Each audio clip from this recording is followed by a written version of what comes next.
Cadena Ser Galicia. La entrevista de la semana. Ricardo Rodríguez. A un ano das municipais avívase a tensión na política galega con toda a moción de censura que o Partido Popular impulsa en Lugo e que se debatirá o vindeiro xoves. Unha moción de censura que desaloxa do poder a PSOE e Bloque Nacionalista. Ana Pontón, voceira nacional do BNG, que tal? Boas tardes. Moi boa tarde, que tal? O Partido Popular disposto a todo en Lugo para tocar poder. Bueno, é evidente que o que está pasando en Lugo é un retrato perfecto non só do Partido Popular, sino tamén de Rueda, onde vemos que está disposto a todo para o seu único obxectivo, que é a búsqueda do poder polo poder, sin ningún escrúpulo e sin importarlle mesmo facelo despois de 3 mortes na corporación municipal. Eu creo que nunca vira unha moción de censura tan desprezable políticamente como a que Rueda vai executar en Lugo, onde está claro que non lle importa a cidade, non lle importan os lucenses e as lucenses, sino que o único que lle importa é o poder polo poder, e é o mellor retrato do Partido Popular e de Rueda, que vemos que non ten límites. Elena Candia será alcaldesa apoiada nunha tránsfuga. Cree que María Reigos acabará colocada pola Xunta en algún posto público? Bueno, é evidente que xa había un posto público preparado, só que como se destapou, pois era demasiado descarado, e aquí estamos, pois, eu creo que ante unha forma de corrupción, que é a utilización de recursos públicos para intentar conseguir obxectivos políticos con pactos escuros como os que estamos vendo en Lugo, onde eu creo que ademais Rueda o que non soporta é ver o contraste, non? Entre a Galiza en pequeno que nos deixan estos 17 anos de goberno do Partido Popular frente ao avance dos gobernos municipais onde participa o BNG, e o que estou convencida é que a cidadanía tamén vai a penalizar esta moción de censura, e o señor Rueda terá e o Partido Popular terán o seu castigo en canto os lucenses poidan falar, porque o que é evidente é que nas pasadas municipais non lle deron maioría absoluta ao Partido Popular para gobernar, e aquí o que se está torcendo é o que os veciños e veciñas de Lugo votaron co seu voto, e eu creo que isto é dunha indignidade que non podemos tolerar. É previsible que unha vez que Candia acceda á alcaldía, tras 30 anos de gobernos socialistas, algúns en coalición co Bloque Nacionalista, teña a tentación de levantar alfombras. Cree que esa vai ser a estrategia do Partido Popular? De aquí a cita coas urnas veremos denuncias judiciais e conselleiros prometendo inversións en Lugo. Bueno, eu o que creo que o que vamos ver seguro é a peor cara do Partido Popular, que xa estamos vendo, e sobre todo eso, que o Partido Popular o que non soporta é ver como hai proxectos de cidade que avanzan, pois neste caso onde está participando o BNG frente ao contraste do seu goberno, que é un goberno que nos está deixando a unha sanidade sin recursos, que nos está deixando un problema gravísimo na vivenda, que nos está provocando que esa lista de espera para ir ao médico ou médica de cabeceira, e que ademais o Partido Popular é que nunca cumpriu con Lugo, porque leva 27 anos discriminando a cidade, paralizando proxectos desde o barrio da Tinería, o Plan Paradai, ao Museo da Romanización, e por o tanto eu o que vexo é pois a un Partido Popular que o único que lle importa é o poder polo poder, e que o que non soporta é ese contraste, non? Entre gobernos onde está o BNG que avanza e un goberno da Xunta que o único que fai é empeorar as condicións de vida da cidadanía e deixarnos atrás. Coa moción, o Partido Popular abre unha crise no Partido Socialista. Veremos se finalmente Miguel Fernández é candidato en 2027. No BNG, Rubén Arroxo aspirará á alcaldía o vindeiro ano.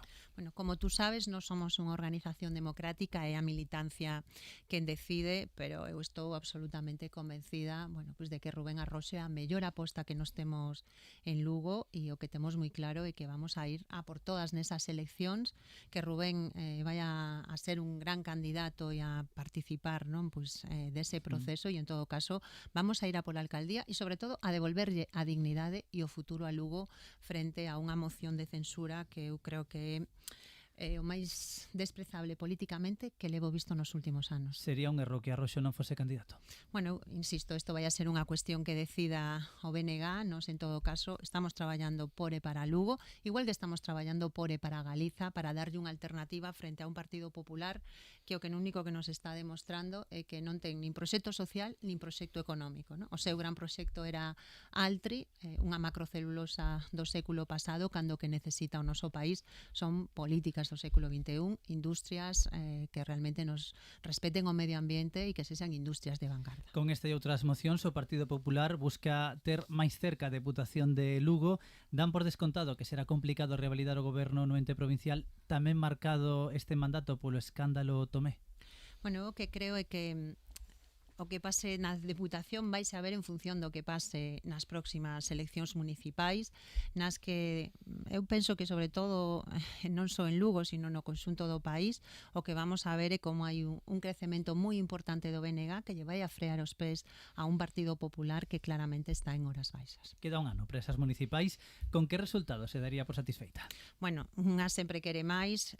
Para o BNG estas van a ser unhas eleccións moi importantes. Presentámonos ademais co aval dun traballo feito durante estes anos onde os gobernos do BNG son gobernos que demostran que temos capacidade de transformar en positivo, que poñen no centro as persoas, e eu o que estou convencida é que vamos a ser a forza política que máis suba nesas eleccións municipais, que vamos a incrementar alcaldías dunha maneira importante e que tamén vamos a incrementar o número de concelleiros e concelleiras, e iso significará pois tamén eu creo que un aval ao traballo que vimos facendo durante estes anos. Un deses gobernos é o de Santiago. Estás instalando na cidade unha sensación de oportunidade perdida, de que o goberno de Goretti San Martín non está logrando revertir o déficit de xestión que arrastra a cidade dende hai máis dunha década. Ata que punto lle preocupa isto? Bueno, eu tesme que permitir que non comparto ese balance, o contrario, o que vexo é a un goberno que nunhas circunstancias moi complicadas como as que está tendo na cidade de Santiago e despois de arrastrar, efectivamente,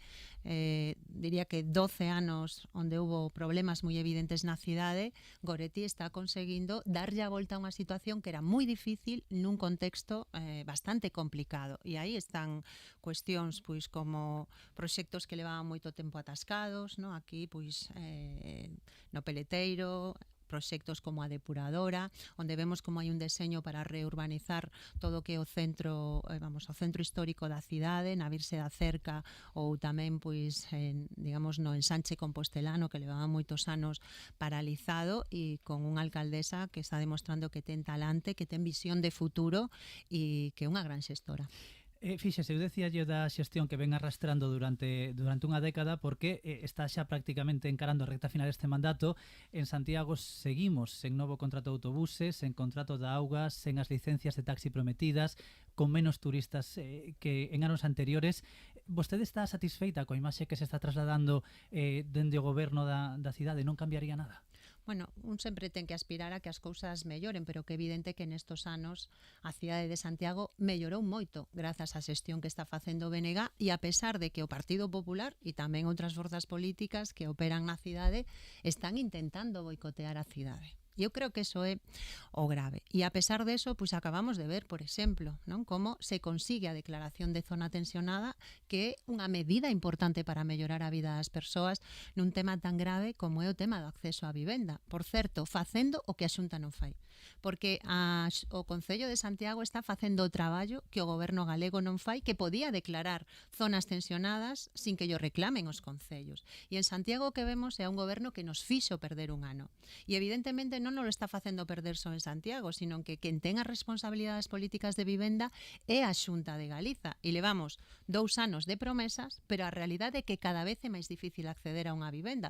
E nós temos propostas. A marxe de declarar as zonas tensionadas, a Xunta debería de apostar por unha compra masiva de vivenda baleira para poñela en aluguer. Podería apostar tamén nesta cidade por eliminar todos os pisos turísticos ilegais, ou podería apostar realmente por comprar toda a vivenda pública que vai a deixar de estar protexida e poñela en aluguer. Por lo tanto, eu o que vexo é que hai un goberno na cidade que nunhas circunstancias moi complicadas está endereitando o rumbo de Santiago, que ten un proxecto estratégico e que está mellorando a xestión, e que isto contrasta cun goberno da Xunta que o que está facendo é empeorar a vida da xente e que non ten ningunha alternativa. Rueda negase a reunirse coa alcaldesa de Santiago. Iso é porque do BNG? Bueno, eu que creo que ten o presidente da Xunta é unha falta de sentido institucional, e sorpréndeme que el que se queixa tanto de que non nos reciben en Madrid non se xa capaz de recibir a alcaldesa da capital de Santiago de Compostela. Creo que retrata a hipocresía de Rueda en este ámbito e noutros tantos. Esta semana os concellos galegos lanzaron de novo un SOS pola falta de financiamento. Cree que a Xunta os ten marxinados, como está denunciando a FEGAM? Bueno, é evidente que se os concellos galegos reclaman máis financiamento é porque teñen unha situación de asfixia e unha parte moi importante é responsabilidade da Xunta. Por exemplo, nun servizo tan básico como é o SAF, onde a Xunta o ten absolutamente colapsado. E non só hai un problema de financiamento, tamén hai un problema de reparto clientelar dos fondos da Xunta de Galiza que vemos que está regando a concellos do Partido Popular mentres discrimina ao resto de forzas políticas. E isto é antidemocrático, porque digamos, a ciudadanía deste país ten dereito a elixir quen queira de alcalde ou alcaldesa e teñen que ter o mismo trato. E vemos a un goberno do PP, bueno, pues que actúa dunha maneira caciquil e frente a eso nós o que reclamamos é que haxa un fondo único por parte da Xunta para que haxa un reparto equilibrado desos recursos e igualitario. Eso é o que debería de facer a Xunta e non pois este caciquismo 2.0 que está instalado no que está instalado o goberno do Partido Popular. Pechamos unha semana con folga na educación, con folga na sanidade, os servizos públicos en pé de guerra ante o deterioro que sofren, con escasa autocrítica por parte da Xunta. Eu diría ningunha autocrítica, ao contrario, vende un triunfalismo que o que estamos vendo é que a xente está cansa de como o Partido Popular empeora as súas vidas. Por eso estamos vendo as folgas na educación, na sanidade, e é certo que estos foron 17 anos de destrucción dos servizos públicos. Temos unha sanidade, no, na que se lle recortaron 1.600 millóns de euros en atención primaria e o gran legado do PP é que agora temos lista de espera até para ir ao médico de cabeceira, bueno, xa até para chamar, non, para que te atendan telefónicamente, e o Partido Popular non está poñendo solucións. O que está é empeorando a situación e vémolo, por exemplo, co peche, non, dos centros de saúde os sábados pola mañá, que o único que van a facer é colapsar máis o sistema e impedir o acceso á saúde. Ou vemos pois nun sistema educativo onde hai uns problemas gravísimos nos que a mellor non se está falando o suficiente de falta de atención aos nenos e nenas con necesidades especiais, onde o profesorado está esgotado, cansado de burocracia e onde vemos claramente pois que o actual goberno do Partido Popular, en vez de ser parte da solución, é parte do problema. Que lle parece que Rueda lle bote a culpa a Feijóo do escaso investimento en atención primaria despois de coñecer ese demoledor informe do Consello de Contas?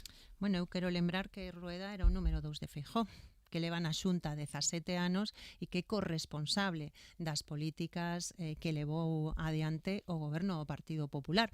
E ademais demostra unha cobardía, bueno, non, e un intento de escurrir o bulto que non parece moi lóxico para unha persoa que leva 17 anos. Eu creo que aquí, claro, están tan acostumbrados a botarlle a culpa a alguén que neste caso, pois ocurriuselle que tiña que botarlle ao seu jefe, a Feijóo, como se el fora un recén chegado á Xunta ou non fora dese mismo partido. Creo que é un exercicio de cinismo sin límites, pero o máis grave é que demostra que non quere poñer ningunha alternativa.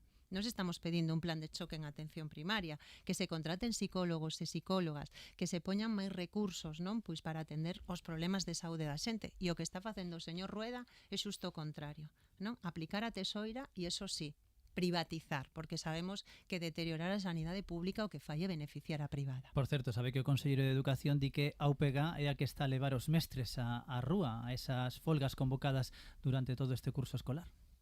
Bueno, eu creo que o Conselleiro de Educación non quere asumir os problemas que hai.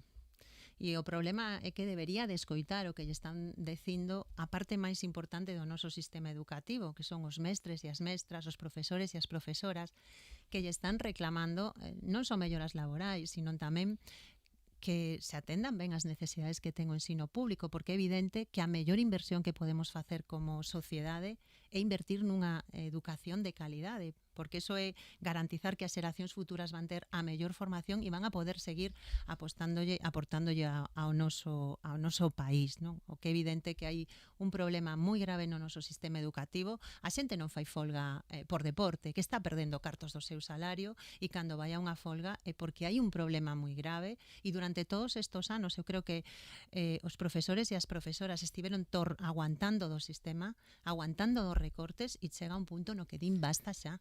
Vostede estivo estes días por Brasil, Rueda por China. Chamoulle a atención esa viaxe oficial do presidente da Xunta a China? Bueno, o que máis chamou a atención son as críticas que se fan cando outros viaxan a China, non? E aquí o que teremos que avaliar en todo caso é se hai algún resultado ou estamos máis ante un exercicio de propaganda, porque vimos como nos últimos anos todos os anuncios que se facían a respecto de investimentos que iba a haber no noso país quedaron niso, en anuncios, e sobre todo que nos o que creemos é que ten que haber unha relación que sexa de beneficio mutuo, non? Ten que haber unha relación que non só nos permita, o sea, que non só permita, ¿no?, que nos vayamos a incrementar a demanda de produtos chinos, sino que realmente xa unha relación que sexa beneficiosa para Galiza e de cooperación entre iguais. Nese sentido, Rueda abriu a porta a instalar en Galicia unha factoría china de coches eléctricos.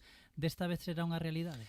Bueno, nos dicimos o gallá sexa unha realidade, pero todos os anuncios anteriores quedaron en nada e, polo tanto, o que esperemos é que non se este utilizando isto única e exclusivamente como propaganda para tapar o fiasco do Partido Popular en materia industrial, porque quero lembrar que o Partido Popular leva gobernando 17 anos. E eu o que me pregunto é cal é o proxecto estratégico que trouxeron para este país. Absolutamente nada.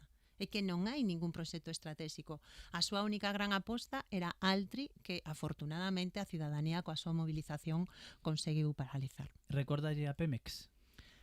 Pois, insisto, eu sempre me vou alegrar de que veñan investimentos para Galiza, pero os feitos non acompañan os anuncios. O que semella que non se vai instalar en Galicia finalmente Altri. Desconfía vostede ou cree que ese proxecto está finiquitado? Bueno, evidentemente, hasta que vexamos publicado no DOGA as resolucións que desestiman Altri, temos que ter sempre un pouco de alerta, pero tamén é certo que neste momento Altri é un proxecto que está en punto morto, que a cidadanía conseguiu vencer coa súa movilización social, e isto non só é a paralización de un proxecto agresivo, é unha derrota política do Partido Popular e unha lección de dignidade dos galegos e das galegas. E tamén penso que estamos vendo, non, como hai unha sociedade que se está mobilizando en defensa do país e que lle está demostrando o Partido Popular que hai unha nova maioría social en Galiza que non está disposta a que pase por riba dos seus dereitos nin a que poña en marcha proxectos que serían unha hipoteca para o noso futuro. Pasa con Altri, pero tamén pasa con ese modelo de espolio eólico e de espolio dos nosos recursos naturais, onde claramente nos decimos que o que non podemos permitir é que Galiza se venda cachos a precio de saldo, que nós temos que ter respeto polo medio ambiente nos proxectos que se fagan e que tamén os proxectos que se desenvolvan en Galiza teñen que ter un retorno para o país. No caso eléctrico é que é un auténtico escándalo. Aquí estamos dándolle enerxía barata a Madrid, favorecendo o lobby eléctrico, e en Galiza o único que quedan son os impactos medioambientais. Por eso nos vamos a seguir defendendo unha tarifa eléctrica galega que teñamos a luz máis baixa ou a creación dunha empresa pública de enerxía para que realmente teñamos un control e un retorno de esa actividade económica. Queda un ano para as municipais, 2 para as autonómicas, a xerais xa veremos. Bueno, a xerais un ano, como un ano que ven teñen que ser. Nese sentido, tendo en conta ese plazo para xerais, o BNG está disposto a formar parte dunha candidatura de unidade da esquerda? Falou con Rufián? Bueno, evidente que este é un debate que en Galiza saudemos hai moitos anos, non, porque todo xa pasou antes aquí, e creo que ao longo deste tempo que se demostrou é que se algo necesitan os galegos e as galegas é unha forza propia que defenda os seus intereses en Madrid, porque isto é algo que ninguén máis vai facer se non o fai o BNG, e aos feitos me remito, non? Eu creo que nos demostramos a nosa responsabilidade ao longo destos anos, asinamos acordos de investidura co Partido Socialista que nos permitiron darlle un impulso á senda galega en Madrid. É certo que nos gustaría que o PSOE cumprira máis con Galiza, pero tamén sabemos que canta máis forza teñamos, máis posibilidades vamos a ter de poder facer valer os intereses dos galegos e das galegas, e, por lo tanto, nesa dirección imos seguir traballando. Eso é claramente un non. Esa é a posición política que defende o BNG desde o respeto a outros proxectos políticos, a outras alternativas que se poden presentar, pero evidente que o BNG é unha forza galega que actúa en clave de defensa de país, que a nosa razón de ser é a defensa dos intereses deste país e que ademais é algo moi necesario, porque mira, nós defendemos os dereitos laborais, os dereitos sociais, no noso acordo de investidura serviu para mellorar as pensións, para mellorar e ampliar os permisos de maternidade e paternidade, pero tamén para que teñamos descontos históricos na AP9, en da que queiramos unha AP9 galega e libre de peaxes, ou para impulsar infraestructuras importantes que o goberno ten que cumplir, como implantar un tren de proximidade. E creo que o que os galegos e galegas teñen que avaliar é que o máis útil para Galiza é un BNG forte en Madrid. De caras autonómicas, a alternativa ao Partido Popular en Galicia pasa claramente por dous. Non semella que haxa moita interlocución co Partido Socialista. Sería bo explorar unha estrategia conxunta para visibilizar ante os cidadáns esa alternativa.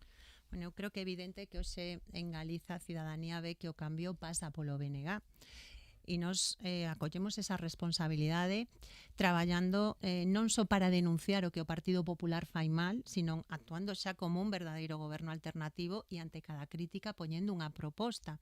E vamos a seguir traballando para ampliar a base social e electoral do BNG, porque creo que temos unha responsabilidade moi importante, que hai moitas esperanzas depositadas en nós e imos facelo pois sempre coa man tendida e con a cidadanía e tamén a outras forzas que queiran colaborar nese cambio. E vostede séntese respaldada pola UPG? Bueno, eu síntome respaldada polo conxunto do BNG, que é unha gran organización. Levo militando nela desde que tiña 17 anos, síntome moi orgullosa de ter a confianza durante estes 10 anos, non, para ser a súa portavoz nacional e, sobre todo, sinto que estamos na dirección correcta, que somos unha organización unida, forte, que está traballando para darlle futuro e esperanza a este país e desde esa unidade vamos a seguir traballando. E será candidata nas autonómicas ou chegou o momento de dar un paso a un lado e buscar novos perfis? Bueno, nós agora mesmo estamos traballando desde a oposición, aínda queda tempo para as eleccións galegas. O que che podo decir é que eu teño moitísima forza, moitísima ilusión e vou a estar sempre que sexa útil para traballar para mellorar a vida dos galegos e das galegas. Vamos, que sí quere ser candidata. Bueno, o que quero decir é que cada debate ten o seu tempo e eu teño un compromiso claro co BNG, un compromiso sobre todo con Galiza, que ao que nos fai estar aquí e coa xente deste país, e eu sempre vou a estar mentras sexa útil. Ana Pontón, voceira nacional do BNG, moitísimas gracias por acompañarnos hoxe aquí na Cadena SER. Boas tardes. Nada, moitísimas grazas a vos, tamén a todas as persoas que nos escoitaron e moi boa tarde.